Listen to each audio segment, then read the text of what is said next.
I went to go Google my name. I'm like, oh wow. So in addition to this mugshot coming up, because your mugshot come up first, then it has a newsletter that come up, and then it has my picture from the newsletter in there. It just was kind of like, oh my goodness. To have to read about me like that is like, well, this is who you are to everybody else, because anybody can just go Google it and that's who I am to them if they don't know who I am.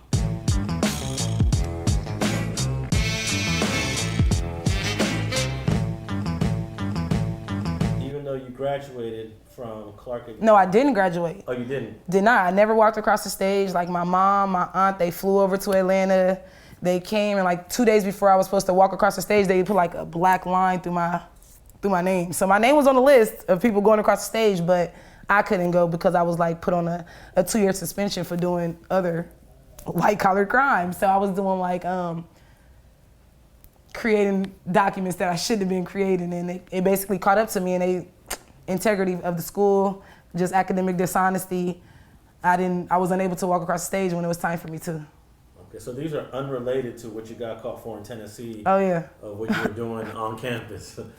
So yes, I had to be self-sufficient. So like my lifestyle again, like I'm really a provider in a sense. So I have to, by any means necessary, make things happen. So even after being arrested, going through my case and going through things like that, that became an expense for me in itself, like driving up to Tennessee every month, paying all these court fees, paying these lawyer fees. Like I had a whole paid attorney that I had to pay for. I still had to do things. And at this time, I'm fighting a case. I'm not going to be able to go work at the local grocery store or, you know, somewhere where college students would be able to work because of what I had going on. So I was still finding ways to hustle and maintain a lifestyle for myself. I'm not gonna say they said this, but in the meetings that I had when I'm trying to appeal this process or do certain things like that, it's like, okay, we need to use you as an example. Because I feel like this was something that they could have pat on the wrist, all right, go ahead. But they needed to use me as an example. And I feel like I was the person for that. Just being who I am, I was the person that needed to go through that particular experience. And whatever you did at the university, you never got arrested or charged for a crime? No, I didn't get arrested or charged for the crime. It was just an ethical issue that they were having. Yes, yes. But eventually they forgave you? Yes, so it was basically like a 2-year suspension where you come back, but I was already in my senior year and I had completed all of my classes to graduate, so it kind of made it like a difficult situation because at the time of the suspension, they put all W's where I already had grades because the school year was already completed.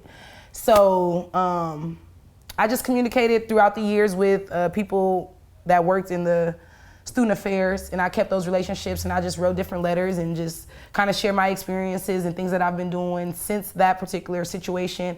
And it worked out for me to where I was able to have my grades placed back instead of having my W's and able to obtain my degree. But the reason they did not want me to have the degree is because my school is big on, as I mentioned, integrity. So it's like they want you to do the right thing all the time. And I felt like I had to prove to them in the midst of all that, and after that, I still, you know, remained solid or, you know, did what I needed to do, and I deserved a degree from that school. So luckily, just recently, I was able to fulfill that. I had already began like my new lifestyle. Like I was working, I had a good job at the time. I was making cool money. I wasn't really in need of a degree. I felt like I was already placed into a career where I was able to make enough money where I didn't need it. So I didn't even think about going to get it. I didn't think about anything, really. I actually applied to Cal State University of Long Beach and I got accepted in 2014, and everything went through. I was getting my financial aid, and then at the last minute, they like pulled my application and told me like they won't be allowing me to go because my transcript came in and said that I had a suspension there, and because of the suspension, they pulled everything. So I was accepted with all my grades, everything that was submitted, but then when they saw that, just like a felony in a sense, that opportunity was taken away. But that was good too because I wouldn't have wanted to have graduated from there. I would have preferred to have my degree from where I went to school. So that worked out. I really, really just wanted to walk across the stage for my mom because I felt like I let her down. Like, flew her all the way to Atlanta and you couldn't go to graduation. So it was just kind of like, okay, I just want to walk across the stage. But then that wasn't even really important to me anymore. It was about becoming who I want to become. So I think I just kind of lost interest in walking across the stage. That's why even now getting my degree is just like, I have it, but I feel like in the time when I needed it, immediately out of college, looking for a job,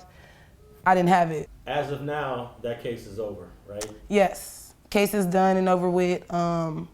Really, I just have an unsupervised probation, if you will, whereas I can't get in any trouble for 4 years. And that started, I went to court on January 18th. So January 18th, 2019, 4 years from January 18th. All right, so the case technically is not completely over then. Technically not. So this case is going to take you till 2023 for it to be completely, done with. Yes, and I expressed that to the judge. He was just saying like, you can do 4 years. And I'm like, yeah, I can do 4 years. But I mean, when this case is over and the felonies are removed, because I have like a diversion case where you don't get in trouble, this is automatically removed like it never happened, which I've already lived my life. Like from the years when I needed to not have a felony, from 18 to 30, that's when your record needs to look good. So by the time I'm 30 with the felony off, it's like, doesn't mean anything to me. And that's what I expressed to the judge in court on January 18th. Like, I let him know, I said, of course I can do this 4 years. I've been doing it all this time without being in trouble on the run. But the time when I needed my record to be good, I've already persevered through that, so. Well, I think you're going to appreciate it not on your record throughout your 30s. I don't know. If you can take it, if you complete this successfully, it comes off your record. Then what? Who am I proving it to? What? No, you don't have the barrier of a felony conviction. Who's checking? Whoever. No one's checking. By the time I'm 30, I'm successful. Let's say, for example, I'm in jail and I need Alneishia to come visit me. If you got a felony conviction, you might not be able to come visit me. Then we have to figure out a way for me to be able to assist you. But without, you gotta persevere. But without that felony conviction, you can go visit anybody in prison. Yes. Yeah, that's true. Felony conviction, there's all kind of barriers. Voting. I'm not politically inclined, so I feel like I didn't make an excuse for my felonies because a lot of things that are hindered, just like voting, I'm not politically inclined. I feel like for me, for example, the president has never affected my lifestyle. I grew up getting a loan. Getting a loan? Getting a loan isn't some of the questions. I just purchased a house in 2017 with my felony, so no one can tell me that you can't. Well, I think each state is different. See? You did that under the state of Georgia. There you go. Yeah. Move to Georgia. Well, OJ moved to Florida so that he doesn't have to pay that $30 million. There's ways around everything. There are ways around everything. Do not use, no excuses. There's actually ways for them. So yes, I cannot allow, felony has never been a barrier for me. Also, you got to understand there's a lot of young girls watching this. Yes. There are a lot of 15, 16, 17-year-old girls watching this, and they're hearing Alneishia say, hey, I can get around with having a felony conviction. No. So you have to be strong. Like, you have to be able to persevere. You have to be smart. You have to know what's right for you. You know what I'm saying? You have to be able to put your life in order based on how you want it. Like, you can't just walk around with a felony conviction and live an easy life. Like, you can't take my story and feel like, oh, I can make this happen. Like, no, there's so many different issues. There's so many different problems that I was faced with that I've persevered through that allowed me to be able to feel as though it's an easier process. But going through these things, I can't say that everyone will be able to go through what I went through and be able to persevere. Thanks for watching StreetTV.net. If you're not subscribed, please hit that button below and click the bell to receive alerts and notifications. Like and comment below to give us your feedback, and be sure to watch the 2 related videos to the right. If you want to support this platform or follow us on social media, visit the links in the description and listen to our weekly podcast, The Gangster Chronicles, every Thursday. And thanks for watching StreetTV.net.